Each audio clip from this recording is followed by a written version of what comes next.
Заправил полный бак.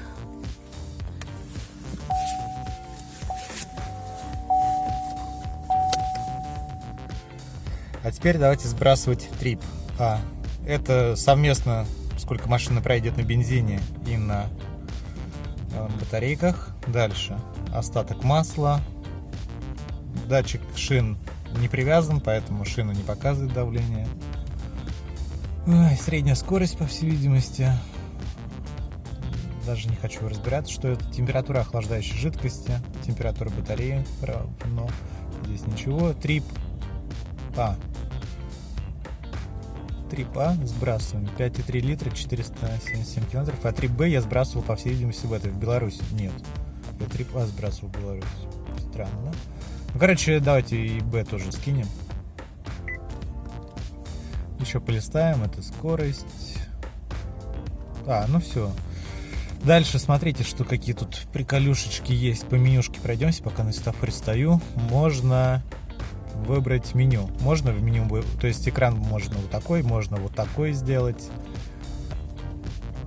Можно вот такой, чтобы check engine никого не смущал. Как на первом вольте. Листочек бегает туда-сюда. Можно сделать, как у меня был изначально. То есть 4 варианта. Все, в общем, 10 февраля. Обнулил я все счетчики. Залил полный бак бензина. Посмотрим. Подъезжаю к зарядной станции и, как обычно, мест нету. Места нет. Но будем кого-то перекрывать.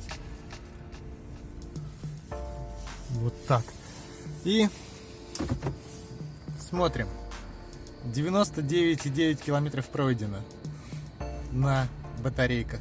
21 километр пройден на бензине, потрачено 1 литр. Получилось 110 километров пройдено, 1 литр бензина потрачено.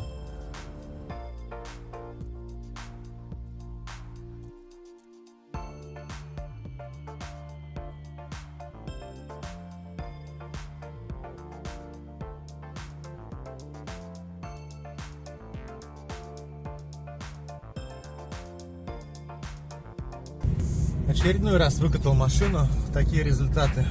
80 километров проехал на батарейке, потрачено 14,2 киловатта. Ну и бензин 16 километров проехал на бензине. И какой там расход? Почти 1 литр сжег. Но печка дует. Честно скажу, что когда ехал на батарейках, экономил на печке, тем не менее, процентов 10 она израсходовала. Сейчас я подъеду, просто неудобно. Подъехал на зарядную станцию, а тут, как обычно, собственно. Хрен его знает, что делать. И на печку был расход вот такой. 9% на печку. Но все равно неплохой результат. Плюс 3, 80 километров на батарейках. Приехал на зарядную станцию и думаю, хоть бы она была бы пустая. Хоть бы никого не было. Потому что через час мне надо отдать заказ. Я вообще практически пустой. Но думаю, если будет станция занята, придется вставать на медленную. А медленная, смотрите, не работает. Горит красный огонек. Вторая медленная не работает.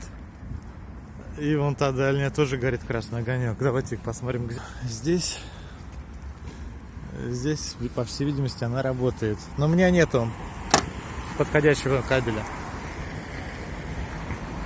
Вот так вот. Интересно, что произошло.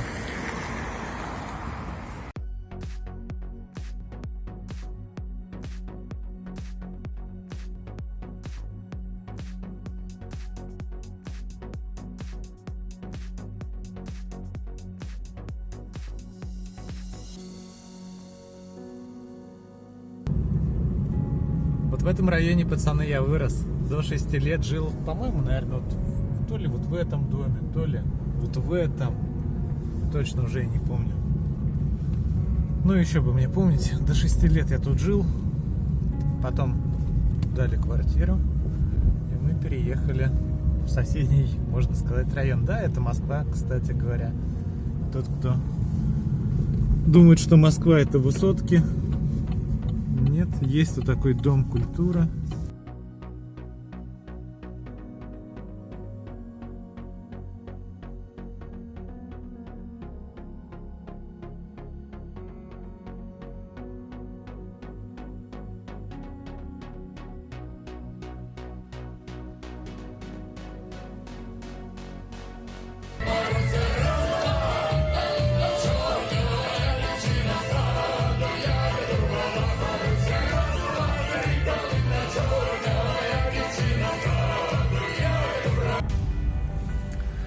Пришла наконец-то стоечка стабилизатора.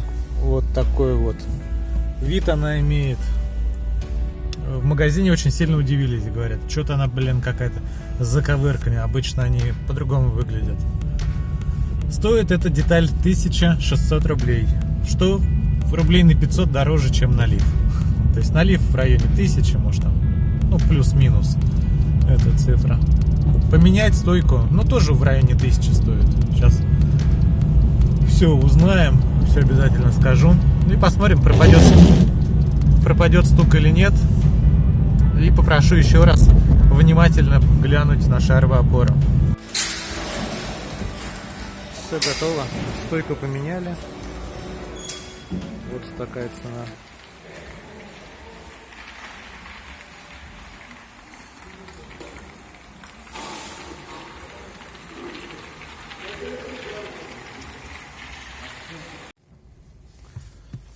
Итак, проверяем.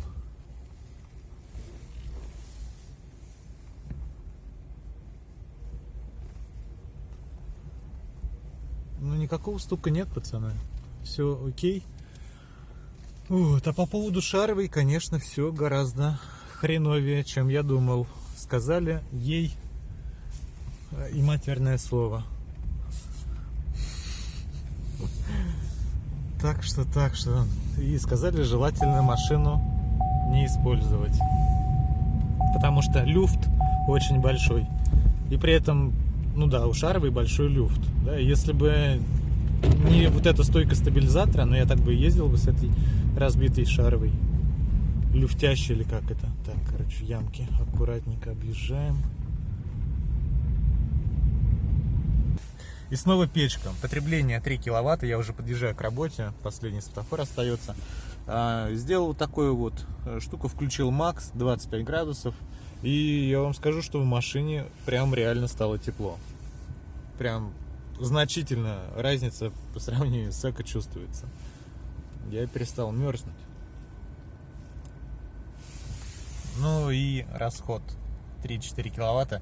И по всей видимости, если вот сейчас переключить на эко, тут потребление сейчас упадет. Ну, вентилятор дуть перестал. Да, видите, все, отключилось. То в максимальном режиме она, скорее всего, не отключается. Скорее всего, она так и будет дуть постоянно, эти там 3-4 киловатта потреблять. Вот такие дела, да. Печка, конечно, я почему так много уделяю времени этой печке, потому что для меня это все впервой. Хоть я и почти 2 года езжу на Nissan Leaf.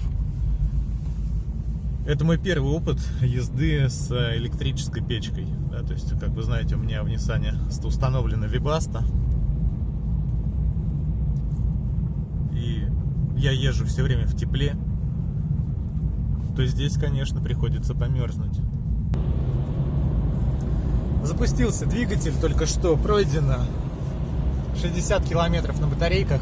И смотрите, с момента заправки полного бака бензина пройдено уже 1000 километров. Средний расход 0,7 литра на 100 километров. Таким образом получаем цифру, что на 1000 километров я сжег 7 литров бензина. И парадоксальная ситуация, но мой Leaf бензина расходует больше, чем Volt. Потому что Leaf в неделю расходует 7-8 литров бензина. За неделю я проезжаю 800-900 километров. Здесь 1000 километров машина прошла, 7 литров. Вот такая история забавная. Надеюсь, что сегодня закончится эпопея с ремонтом. Подъезжаю уже к сервису, купил рычаг с шаровой опорой. Только единственный нюанс, купил не от этой машины, рычаг от Chevrolet Cruze. От этой машины, во-первых, он в 2 раза дороже, а во-вторых, его в принципе-то нету нигде в наличии. А от Круза вроде как должен подходить. Ну, сейчас мы это все узнаем. Вот он уже сервис. Блин, как грузовик стрёмно едет.